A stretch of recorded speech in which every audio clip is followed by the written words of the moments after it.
Graças a Deus, graça e paz. Uma boa noite para você que está nos acompanhando.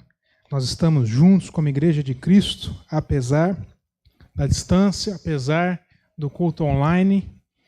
O Senhor está presente, nós somos uma só igreja, e aí onde está o Espírito do Senhor, ali também existe vida. Então sinta-se abraçado pelo Senhor, receba na sua casa o rio de vida que flui sobre nós, amém?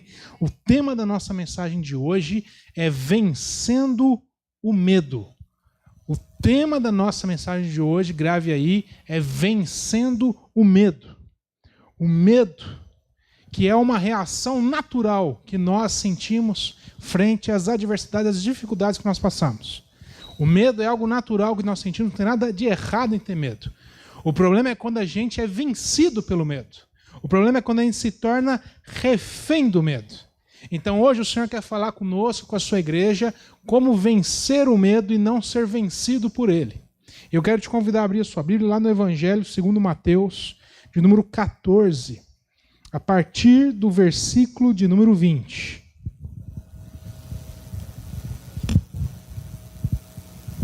Mateus 14, do 20 ao 33, nós vamos ler.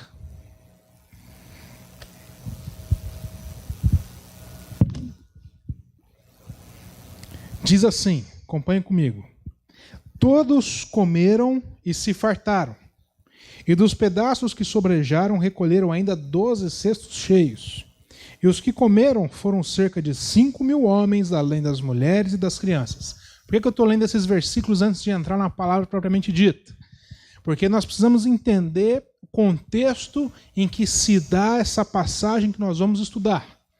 Nós estamos falando de um contexto em que acabou de acontecer a multiplicação de pães e peixes, onde nós temos ali cerca de 5.000 homens, fora as mulheres e as crianças, talvez uma quantia de 12.000 pessoas aproximadamente, talvez mais, um pouco menos, mas uma grande quantidade, uma multidão de pessoas, uma verdadeira multidão de pessoas que acompanharam Jesus que estava junto com seus discípulos, e Jesus ensinando a eles, passou o dia, começou a chegar próximo ali da tarde, o pessoal começou a ficar com fome, e Jesus vem, faz a multiplicação dos pães e peixes, que você já conhece essa história, o pessoal se alimenta, ouve a palavra do Senhor, e aí eu te pergunto, se você estivesse lá, você ia querer ir embora? Com certeza não. Era um momento que ninguém queria falar tchau para ninguém. E aí entra o verso 22. Logo a seguir, depois que Jesus ministrou, e depois que Jesus alimentou a multidão, logo a seguir, Jesus, ele compeliu os seus discípulos a embarcar e passar adiante dele para o outro lado da margem, enquanto ele despedia as multidões. Logo em seguida, Jesus começou a dizer tchau. Jesus chama os seus discípulos e fala, vocês entram num barco e vocês vão atravessar essas águas e vão até o outro lado, até a outra margem. Mas, Senhor, nós queremos ficar aqui. A palavra do Senhor diz que Jesus compeliu. Sabe o significado de compelir? Forçar, obrigar. Os discípulos não queriam sair dali. Mas o Senhor disse, entrem no barco, entrem na embarcação e vão embora. Tchau. Eu preciso que vocês vão agora, atravessem essas águas e cheguem até a próxima margem. Jesus, ele insistiu com seus discípulos. Não foi apenas um pedido, porque os discípulos não queriam falar tchau. Mas Jesus disse, vão embora, tchau, vamos. Entrem e vão embora. Tem algo para vocês aí nessas águas. Eu preciso que vocês atravessem essas águas, eu preciso que vocês cheguem até a outra margem. E ele também passou a se despedir das multidões. Verso 23. Despedidas as multidões, ele subiu ao monte a fim de orar sozinho. E eu fiquei muito assim, me chamou muita atenção como que Mateus ele registra de maneira enfática. Verso 22, Jesus despediu os seus discípulos e Jesus despediu também a multidão. Ele estava despedindo a multidão. Tchau, muito obrigado, pode ir para casa. Verso 23, ele enfatiza, olha, depois de ter despedido a multidão, como quem diz, olha, só depois que Jesus se despediu de todos, Jesus subiu até o monte. E me chamou muita atenção esse detalhe, que Jesus ele fez questão de não atropelar nenhum processo. Ele fez questão de não começar nenhuma nova missão, nenhuma nova etapa do seu ministério na terra, sem antes concluir aquela que ele estava fazendo no momento. Então ele esperou que toda a multidão, 5.000 homens, mais milhares de mulheres, milhares de crianças, pudessem se retirar daquele local. Quando ele viu que todo mundo foi embora, aí sim ele foi para a próxima etapa, ele foi para o próximo fase ali dessa missão dele na terra. E isso me chamou muita atenção. Porque muitas vezes a gente busca um Deus como se o nosso Deus fosse um Deus que atropela processos nas nossas vidas. Muitas vezes a gente está querendo viver o amanhã sem ter completado os processos do hoje. Quem está entendendo isso daqui? Muitas vezes a gente fica angustiado, até mesmo ansioso, querendo ver coisas do amanhã, sendo que a gente não permitiu que Jesus trabalhasse o hoje dentro do nosso coração. Sendo que ainda hoje o Senhor está tentando trabalhar, moldar o nosso caráter, trabalhar no nosso coração, trabalhar na nossa mente, acertar coisas nas nossas vidas. O Senhor não é um Deus que atropela processos. E nós precisamos aprender que para viver e desfrutar do amanhã, nós precisamos deixar a obra do Senhor ser completa nas nossas vidas no dia de hoje. Glória a Deus por isso. E ele diz que, tendo despedido as multidões, ele aí sim subiu ao monte, a fim de orar sozinho. A fim de orar sozinho. E caindo a tarde, lá estava ele só, em cima do monte, orando. Entardeceu, começou a chegar a noite, Jesus estava ali orando. Você já sabe o que essa passagem vai falar para nós. Vai falar das ondas, das tempestades que açoitaram a embarcação, que os 12 discípulos estavam sozinhos. E muitas vezes a gente se pergunta onde é que está Jesus. O primeiro louvor que a gente cantou falou sobre isso, a letra. Não é isso? Onde é que está? Muitos me perguntam onde que está o Senhor e o Senhor está dentro de mim. Muitas vezes a gente pergunta cadê o Senhor quando a gente está passando por uma tempestade. Muitas vezes a gente não pergunta onde é que está Jesus quando está tudo bem tranquilo na nossa vida, não é verdade? Mas quando a gente está no meio de uma tempestade, quando a gente está no meio das dificuldades, a gente tem o costume de falar, mas cadê o Senhor? O Senhor parece que não se importa. Aonde está o Senhor? A igreja de Jesus, nos dias de hoje que nós estamos vivendo, com todas as adversidades dessa pandemia, muitas vezes você pode se perguntar, cadê Jesus? E a resposta está aqui. Ele estava orando, ele estava cumprindo um propósito naquele monte, em prol dos seus discípulos, em prol da sua missão, em prol da humanidade, em prol da igreja, em prol de mim e de você, das nossas vidas. O Senhor continua trabalhando, o Senhor nunca parou de trabalhar. Aonde está o Senhor? No lugar onde Ele sempre esteve, trabalhando e trabalhando em favor de nós, os nossos corações, na sua igreja, na nossa sociedade. Glória a Deus por isso. Agora, se a gente abrir o nosso coração para receber a palavra dEle, aí é outra coisa. Mas enquanto a gente fica com o coração fechado, o Senhor está trabalhando, a gente vai continuar se questionando. Mas Jesus estava trabalhando, ele estava orando, ele estava tendo um momento de comunhão, de oração, de intercessão, de conversar com o Pai acerca das coisas que tinham para acontecer, acerca dos seus discípulos. Então, os seus discípulos não estavam sozinhos. Os seus discípulos estavam cobertos de oração e o Senhor estava alcançando com a sua mão, com a sua graça a eles. Glória a Deus por isso. Você não está sozinho. Você não está sozinho. Por mais que a situação possa ser desafiadora, difícil. O medo possa estar batendo na porta aí do seu coração. Eu quero te dizer que você não está sozinho. O Senhor, os céus se movem ao seu respeito. Existe palavra lançada a teu respeito. E mesmo que a doença chegue, mesmo que a morte chegue nas nossas casas, na nossa família, o Senhor está conosco e nós não estamos sozinhos. Nós estamos amparados. Existe um propósito para a sua igreja, existe um propósito para as nossas vidas. E diz assim no verso 24. Entretanto, o barco com os discípulos já estava longe, a muitos estádios da terra, longe da margem, no meio dessas águas, açoitado pelas ondas. Açoitado pelas ondas, porque o vento era contrário. Eu não sei o tamanho dessa embarcação, mas com certeza não era um navio. Era uma embarcação pequena. E o vento contrário, e a palavra do Senhor diz que ele estava sendo açoitado, esse pequeno barco. Açoitado não significa que uma onda estava batendo, significa que ele estava passando por uma turbulência, que ele estava totalmente instável. E as ondas começaram a açoitar essa pequena embarcação. E essas ondas começaram a trazer medo para os discípulos. As ondas do medo começaram a chegar nessa embarcação que os discípulos estavam. Eles começaram a perceber que já estava ficando de noite, já estava num período que já passaram as horas, a Bíblia diz, então já estava escuro tudo à noite, não tinha iluminação de LED nessas águas, estava tudo escuro, uma tempestade, as ondas açoitando a embarcação, e eles estavam navegando pelas águas do desconhecido. Muitas vezes como nós o sentimos. Muitas vezes nós sentimos que nós estamos navegando nas águas do desconhecido. O que será que vai acontecer? Como será o novo normal?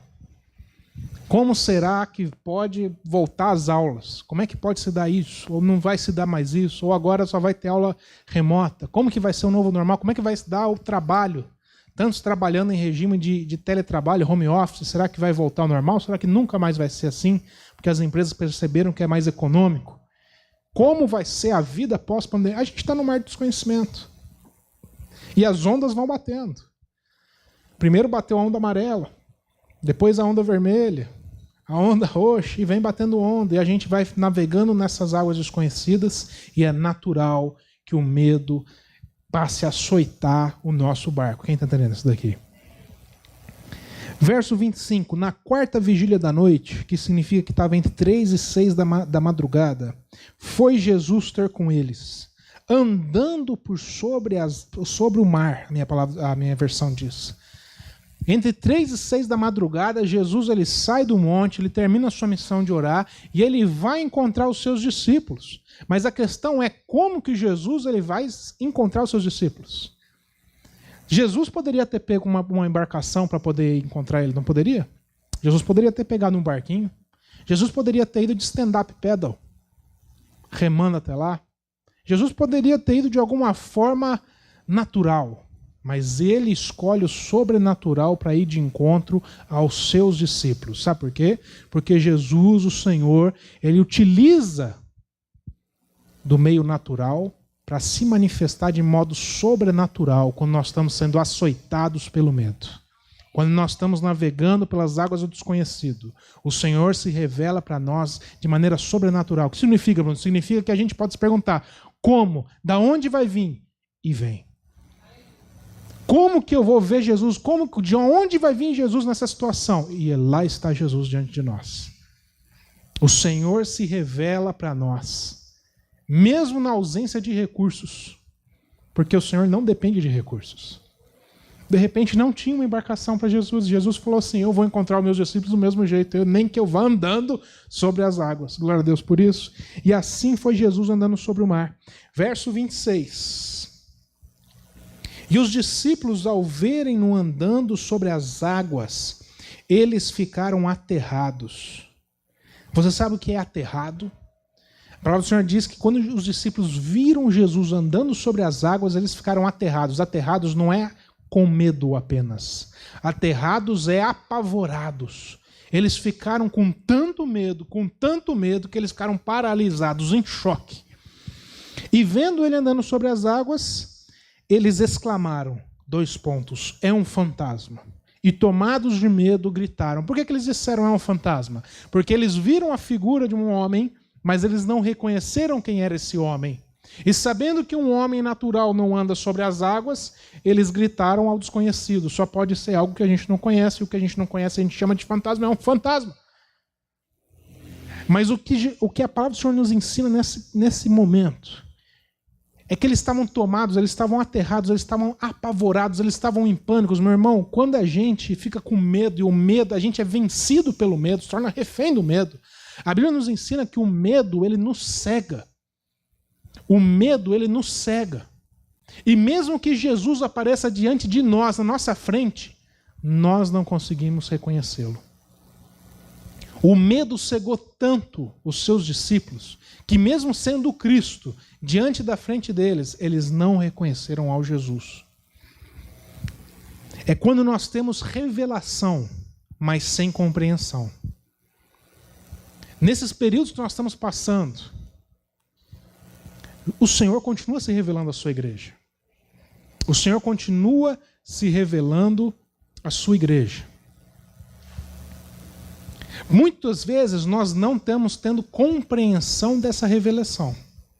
Porque nós estamos cegos no nosso entendimento. O medo traz uma cegueira espiritual. Quando somos vencidos pelo medo, nos tornamos reféns do medo, nós deixamos de ver a revelação do próprio Cristo. Então Cristo pode estar diante da nossa frente, mas a gente está sem discernimento, sem conseguir reconhecer ao Cristo. Existe revelação, mas não existe compreensão. Olha que perigo que a igreja pode estar vivendo. Quando estamos navegando nessas águas do desconhecido e o medo está açoitando a nossa vida, Jesus Cristo pode estar se revelando, mas pode estar tendo a ausência de compreensão dessa revelação. E aí a gente se pergunta, cadê Cristo? Cristo está diante de nós. Onde é que está Cristo? Cristo está diante da sua igreja.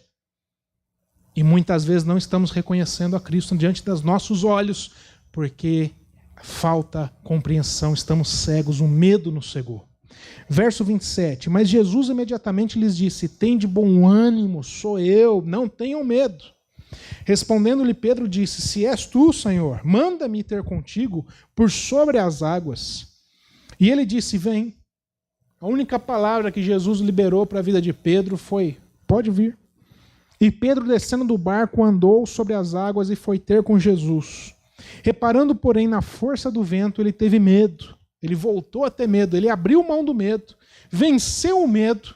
Quando Jesus disse, vem, mas aí o medo passou a vencer novamente, porque ele começou a olhar para as circunstâncias. E reparando na força do vento, teve medo e começando a submergir, a afundar, ele gritou, salva-me, Senhor. E ele lhe disse, homem de pequena fé, por que duvidaste? Subindo ambos para o barco, cessou o vento. E os que estavam no barco adoraram, dizendo, verdadeiramente és filho de Deus. Olha só que interessante. Quando Jesus salva Pedro e traz ele em segurança para o barco, Jesus ele traz uma lição de maneira muito pedagógica. Ele diz assim, homem de pequena fé. Como quem diz, você afundou por conta da sua pequena fé. Você foi vencido pelo medo porque você tem uma fé pequena. E é sobre isso que nós vamos falar, sobre como vencer o medo. Porque você já sabe que Pedro afundou, você já conhece essa palavra, você já sabe que Pedro afundou, porque ele tirou os seus olhos de Cristo. Porque ele passou a olhar apenas para as circunstâncias, esqueceu que Jesus, apesar das circunstâncias, ele estava de pé sobre as águas. Ele deixou de ver a figura de Cristo de pé sobre as circunstâncias que ele está passando. Mas Bruno, eu estou passando uma dificuldade tão grande, mas Jesus está em pé. Jesus está contigo na sua dificuldade e Jesus não está afundando. Ele está sobre as águas. Só que porque Pedro deixou de olhar para Cristo e apenas para as circunstâncias ele passou a afundar. O medo passou a tomar conta do seu coração, ele foi vencido pelo medo, ele se tornou cego novamente espiritual, porque ele deixou de contemplar Cristo na mesma circunstância que estava passando. A mesma dificuldade de Pedro foi a mesma dificuldade para Cristo. Só que Cristo estava sobre as águas. E se ele estivesse olhando para Cristo, ele também estaria sobre as águas. Você já sabe também que Jesus não deixou Pedro afundar. Assim como Jesus não vai deixar a sua igreja afundar no meio dessas águas que nós estamos navegando, do desconhecido. Jesus, ele é o Senhor da igreja, ele está entregue a essa obra, ele não vai abandonar o arco. E você também já sabe que Jesus chama Pedro e diz, olha, porque você teve uma pequena fé, é que você foi vencido pelo medo. Porque a fé que você tem ainda é uma fé superficial, uma fé que não é madura. É que você foi vencido pelo medo tão facilmente. E a pergunta que eu quero trazer para você agora, que você já sabe, mas às vezes passa batido na leitura desse texto, é: o que motivou Pedro a andar sobre as águas? O que motiva hoje a igreja de Cristo, no dia de hoje, a navegar por essas águas do desconhecido, e mesmo que o medo e as ondas do medo estejam batendo no nosso barco, o que motiva a gente hoje a ter fé, a se posicionar, a poder viver os dias de hoje e ainda testemunhar a Cristo no nosso dia a dia? O que motivou Pedro foi apenas uma palavra. Jesus disse, vem. Pedro vira para esse ser. E a hora que esse ser se revela, porque eles estavam cegos, eles não estavam reconhecendo que era Cristo, ele diz, sou eu, sou Jesus. Aí Pedro lhe dá o primeiro impulso e diz assim, se você é Jesus e está andando sobre as águas, fala para eu, manda eu ir ter com você, fala para eu também ir até aí, porque eu sei que se você é Jesus e mandar eu ir até aí, eu também vou andar sobre as águas. Eu vou vencer as ondas do medo. E Jesus responde apenas com a palavra. Jesus não determinou nada. Jesus não precisou explicar ou convencer Pedro. Jesus não precisou convencer Pedro. E muitas vezes o nosso coração está tão endurecido que a gente está querendo tantas explicações do Senhor. De o que fazer, de como fazer, quando às vezes a única coisa que Jesus está falando para a gente está na nossa frente falando, vem. Não para de caminhar, não. Não para de caminhar, não desiste, não. Caminha comigo, vem comigo. O que motivou Pedro foi apenas uma palavra. E o que motiva a igreja de Cristo hoje, nessas águas do desconhecido, nessas ondas do medo, a ter a mesma fé e poder andar sobre as águas, é a nossa confiança em Jesus Cristo. É a nossa confiança no Senhor. Bruno, o que tem a ver a fé com confiança? Tem tudo a ver. Fé e confiança estão interligadas, porque a fé é um resultado direto da nossa confiança no Senhor. A definição de fé em Hebreus 11 é a certeza, a convicção. Eu tenho certeza, eu tenho convicção, porque eu confio no Senhor. Porque eu confio no Senhor, eu não tenho espaço para dúvidas, não resta nenhum espaço dentro do meu coração para dúvidas. E assim eu tenho fé. Porque eu confio inteiramente no Senhor. A fé depende do quanto nós confiamos no Senhor. E aqui já nasce uma problemática, porque se a gente for pôr na balança o quanto nós confiamos no Senhor e o quanto você e eu confiamos em nós mesmos. Diante das decisões que nós precisamos tomar, será que nós tomamos confiando inteiramente no Senhor? Ou será que a gente faz o nosso braço, a nossa força, acredita no nosso potencial e fala, não, vai acontecer do meu jeito, desse jeito, porque eu sei que dá certo, porque eu sei que fazer acontecer. E a gente não envolve Deus em alguns processos da nossa vida. Confiança é confiar 100%, é confiar integralmente. E como a fé é resultado direto da confiança, a confiança é resultado direto do conhecimento. Do quanto nós conhecemos ao Senhor. Por isso que a Bíblia diz que nós devemos conhecer e prosseguir em conhecer ao Senhor. Quanto mais eu conheço a natureza de Deus, mais eu confio nele. Você pega uma criança pequena. A criança pequena vê um pai, vê uma mãe, tem uma fase deles que eles saem correndo de onde eles estão e eles se jogam no braço dos pais. Eles podem estar em cima do sofá, pode estar subindo uma mureta, eles podem estar na piscina, ver o pai e a mãe na piscina, vem correndo de onde está. O pai e a mãe ficam apavorados. Faz de um tudo ali, clama ao Espírito Santo de Deus para o braço esticar um pouco mais para conseguir segurar a criança. Só que a criança não fica nem um pouco preocupada. Sabe por quê? Porque ela conhece a natureza do seu pai e da sua mãe. Ela sabe que o amor deles pela criança, por ela, vai sustentar. Porque conhece, confia. Então a pergunta que fica é o quanto conhecemos do Deus que nós chamamos de Pai. O quanto conhecemos da natureza do Deus que se revela como um pai de amor aos seus filhos. Será que nós temos feito o que a Bíblia diz? Olha, nós devemos conhecer e prosseguir em conhecer. Antes a gente falava que não tinha muito tempo. Agora a gente olha para o nosso relógio, parece que de 24 tem 36 horas. Está sobrando tempo no nosso relógio, porque a gente está tudo dentro de casa. Tem dia que fica tudo enfornadinho dentro de casa, todo mundo junto. Não sabe nem para onde olhar, não é verdade? O que você está fazendo com o seu tempo? Porque agora tem tempo. Conhecer e prosseguir em conhecer o Senhor. Porque a gente precisa entender que quanto mais a gente conhece a Deus, conhecendo mais a Deus, você irá também confiar mais no Senhor. E isso vai fortalecer mais a sua fé. E assim você terá menos medo. E assim você não será vencido pelo medo, mas você vencerá o medo. Como que a gente vence o medo então? Pela nossa fé. Por uma fé consistente, uma fé madura, que é resultado de quem confia, que é resultado de quem conhece o Deus a quem serve. Glória a Deus por isso. E eu quero encerrar falando mais um pouquinho sobre confiança, só reforçando. Lá em Salmo 37:5 diz: entrega o teu caminho ao Senhor, vírgula, confie nele, vírgula, e o mais ele o fará. O salmista podia ter dito assim: entrega o teu caminho ao Senhor, que Deus cuida do resto. Mas ele disse assim: olha, entrega o teu caminho ao Senhor, aprenda a confiar nele, e aí sim, Deus faz o resto por nós. Entrega o teu caminho ao Senhor, confie nele.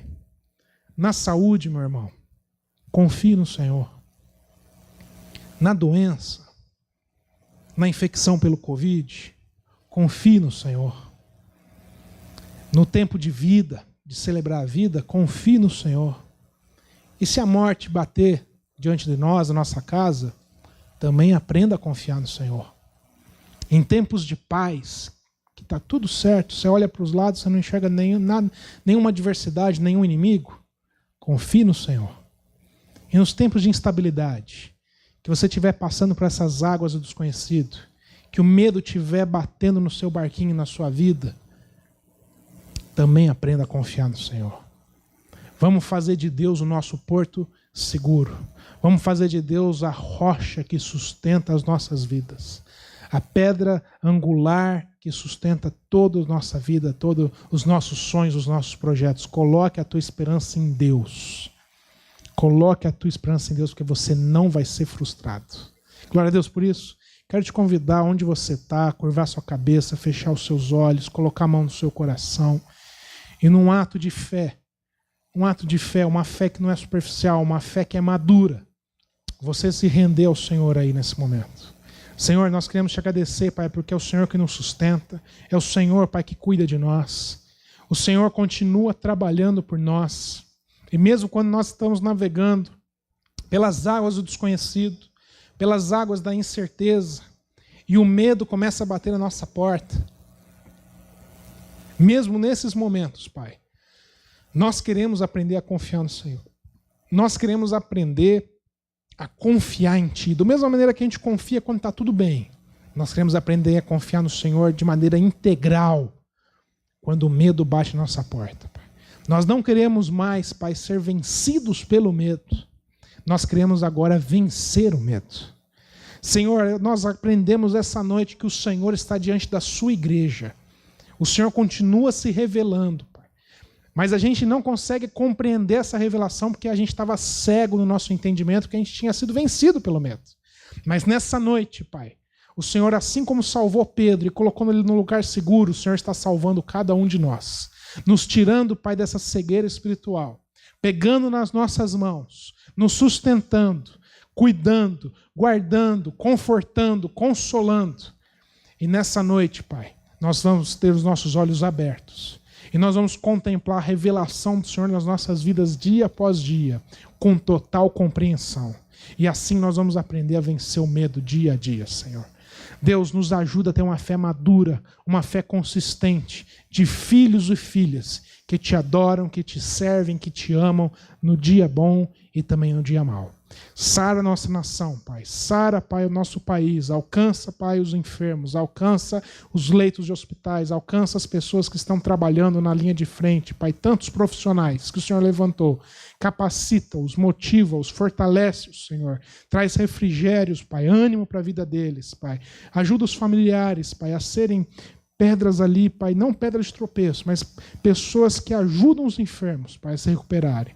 No nome de Cristo Jesus, nós confiamos no Senhor. Essa é a nossa oração hoje. Quem crê, diga amém. Que Deus te abençoe, que você